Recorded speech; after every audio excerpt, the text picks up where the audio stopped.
Setelah kita nanti mendapat terbang, terima kasih dan kepada semua teman-teman. Assalamualaikum warahmatullahi wabarakatuh. Kami mohon berikan ruang untuk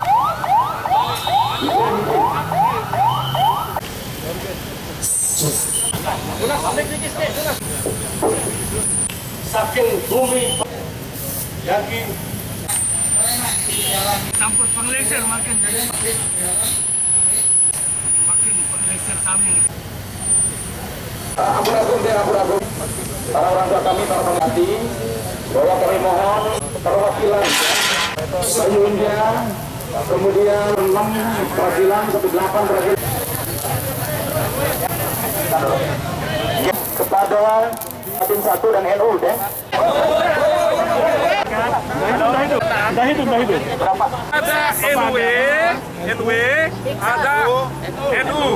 Jadi, enggak semua. Maju sanak kasab dan pengisi. Ayo, sarang, teranggu. Boleh izin kalian 10 orang. Izin kalian 10 orang. Semuanya. Siap? Siap. Sallu ala Nabi. Perwakilannya. Oh iya, tadi kata. Oke. Harus pagi-pagi ini. Sama Mami di kantor. Ada, kita sama-sama. Campur. Pakai apa?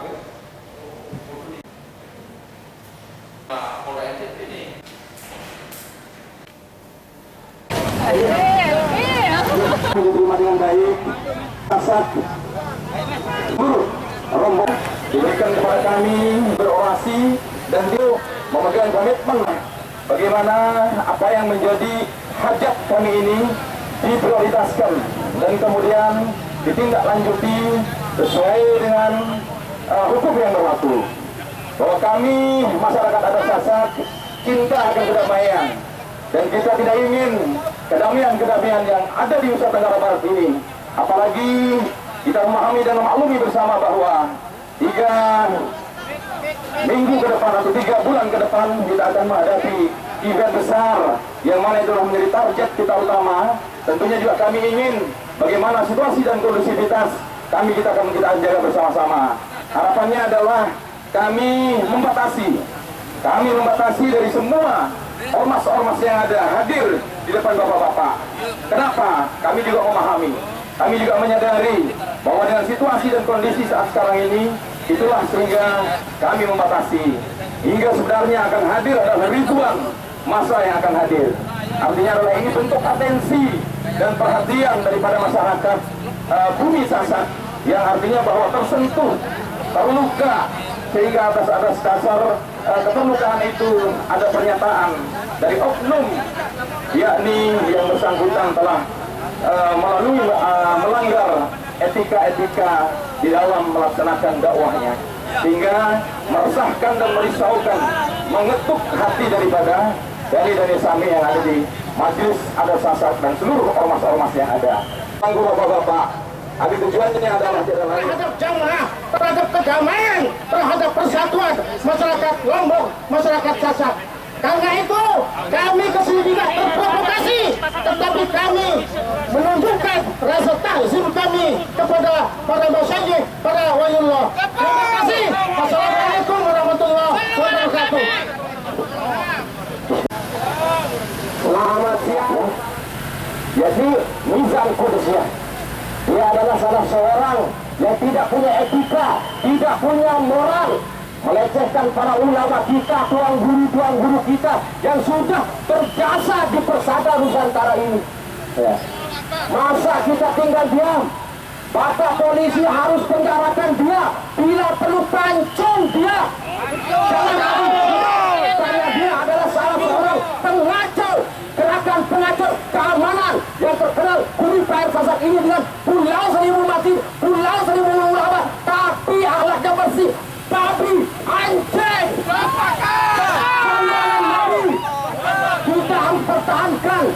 Kita harus pertahankan para alim ulama kita, tuan guru kita, makam keramat yang kita muliakan.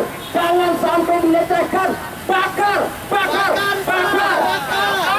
Saya tidak suka. Saya pribadi Muslimin dari diri, perwakilan dari semua tokoh-tokoh remaja yang ada di Lombok ini, wabil khusus di Pulau Seribu Makin. Sekian dan terima kasih. Semoga bapak-bapak polisi, para hakim-hakim bertindak adil, para bapak-bapak polisi bertindak adil.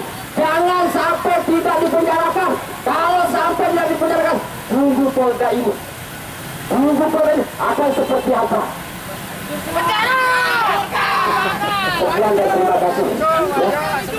Saya ikut dan saya adalah bagian dari Laskar Sasa dan bagian juga dari Majelis Adat Sasa, dan kami juga bagian dari kawan-kawan NW. Nah, hingga kita tidak boleh sebagai warga Sasak dilecehkan oleh oknum yang tidak bertanggung jawab. Sekelas ustaz berceramah seperti itu, lebih baik kita karungin. Kita harus karungin. Saya dari elemen buruh memang, tapi lahir di bumi Sasak dan sangat mengecam dengan keras apa yang disampaikan, melecehkan makam para ulama kita, papu balok kita. Apakah kawan-kawan senang hanya segelintir orang bahkan numpang di bumi papu balok kita ini mau melecehkan, mau menghina? Saya dari unsur buruh pun tidak bersepakat. Saya orang nasionalis, tapi ketika nama papu balok saya yang digubris, maka kita berani berperang. Jadi mohon maaf kawan-kawan, baju saya memang baju buruh, tapi saya adalah bagian dari Laskar Sasak, bagian dari masyarakat adat Sasak, kemudian bagian dari teman-teman MUI. Orang tua saya, nenek saya juga dilahirkan di Lombok ini, masuk sebagai ormas MUI. Saya juga bagian dari pengurus Laskar Sasak, bagian dari pengurus Majelis Adat Sasak.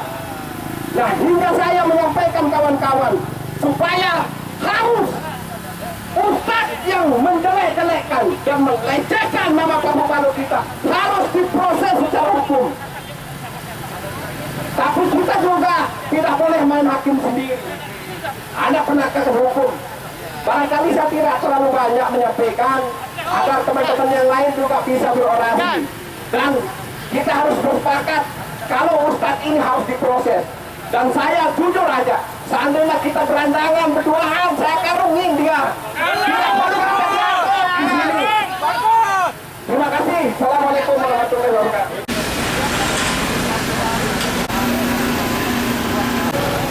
Juga lapor, amankan, itu yang paling utama. Kemudian bagi kami ya, penegakan hukum itu penting. Tetapi tidak semata-mata menyelesaikan persoalan dengan hanya penegakan hukum. Karena di sini ada masalah harus menggunakan pendekatan sosiologis, kultural. Walaupun tindak pidana ini dilakukan oleh personal satu orang, tetapi terlihat atmosfernya mewakili kelompok. Oleh karena itu, tentu pendekatan lain harus dilibatkan. Agar apa? Agar penyelesaian masalah itu bisa dilakukan secara paripurna, tidak terulang dan berulang. Ini yang paling pokok. Sehingga bukan hanya pihak penegak hukum, tetapi juga pemerintah provinsi, pemerintah kabupaten, pemerintah kecamatan, dalam segala struktur tingkatan dia harus mengambil sikap, ya, demi kondusivitas daerah, demi kepentingan keamanan daerah. Kenapa? Kita tidak usah menutup masalah. Selama ini cara-cara dakwah, model-model dakwah, skema-skema dakwah yang mereka lakukan sangat meresahkan. Ini kejadian kemarin sehingga kejadian viral menyebabkan adanya pembakaran itu akumulasi dari beberapa tahun dalam model dakwah. Dakwah yang mendiskreditkan, dakwah yang menghujat, dakwah yang mengucapkan ujaran kebencian, yang menghina-hina. Itu bukan sekali dua, menggunakan loudspeaker. Cuman kan Aswaja ini, Ahlussunnah wal Jamaah ini sabar. Mereka mengerti ada hukum. Oleh karena itu, sekarang momennya pelakunya tangkap, proses hukum, kemudian selesaikan permasalahannya. Tinjau kembali izin-izin pembangunan mereka di gedung-gedung yang dibangun.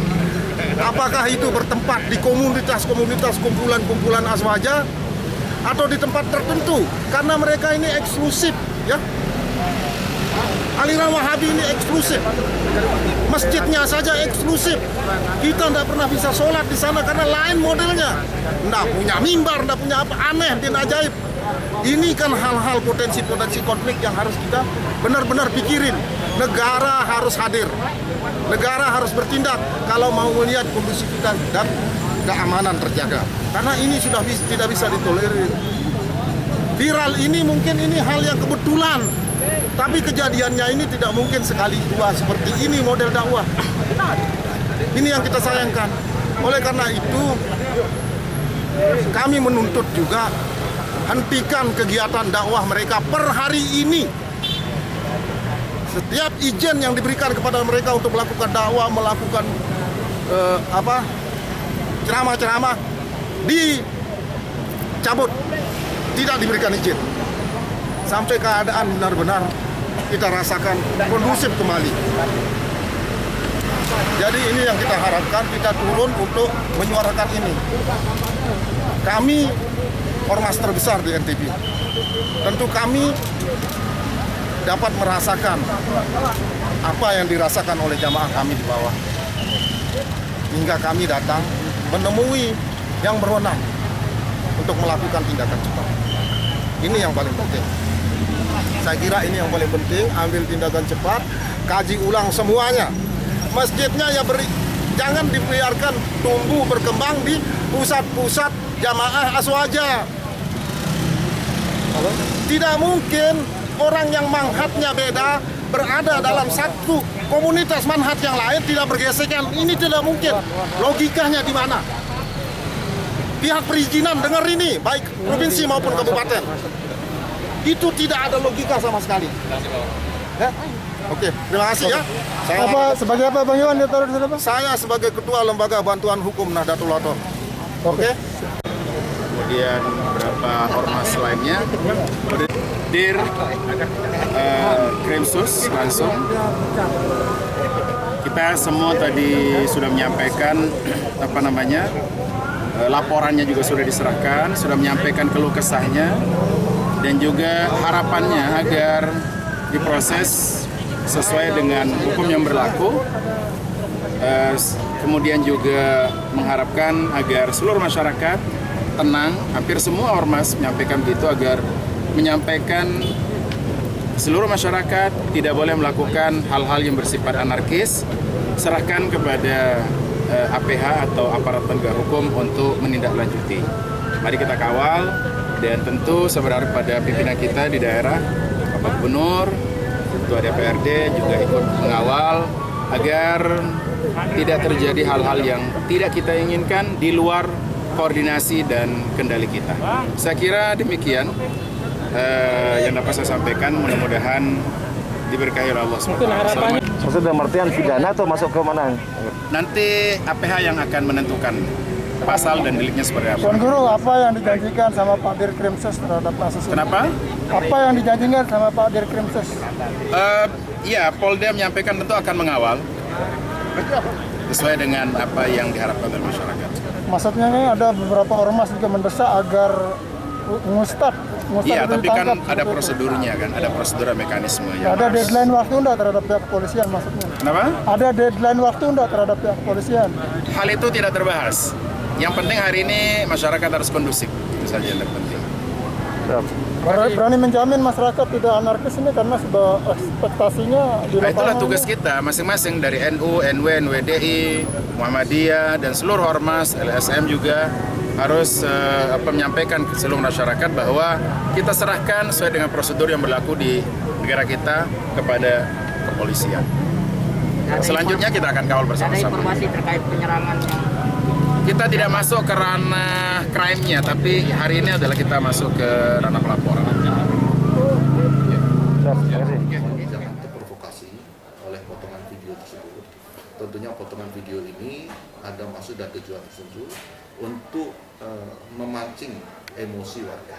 Kita harus cerdas memahami permasalahan tersebut. Tolong sabar dan serahkan semua kepada pihak kepolisian maupun pihak berkompeten untuk menyelesaikan permasalahan ini. Terkait desakan sejumlah elemen untuk dilakukan penangkapan terhadap Ustadz Mizan seperti apa? Proses penyelidikan itu harus ada. Jadi kita tidak serta-merta menuduh seseorang melakukan penangkapan langsung ada buktinya. Ikuti saja proses ini, tentunya kita polisi akan profesional dalam melaksanakan kegiatan ini. Ada yang mendeadline polisi 2 kali 24 jam seperti apa? Ya silakan aja mendeadline, namun kita harus profesional, tidak terbatas oleh waktu, profesional harus ditamakan untuk mengungkapkan suatu permasalahan. Kalau prosesnya saat ini seperti apa? Kita berproses step by step, kita harus membuktikan diawali oleh pemeriksaan saksi maupun pembuktian, alat bukti yang lain harus kita kumpulkan guna membuat terangnya soal tindak pidana. Terkait pelaporan Ustadz Mizan sendiri, sudah ada yang dipanggil? Itu berproses, semua berproses, step by step, kita akan ambil keterangan satu persatu dulu sehingga prosesnya jelas.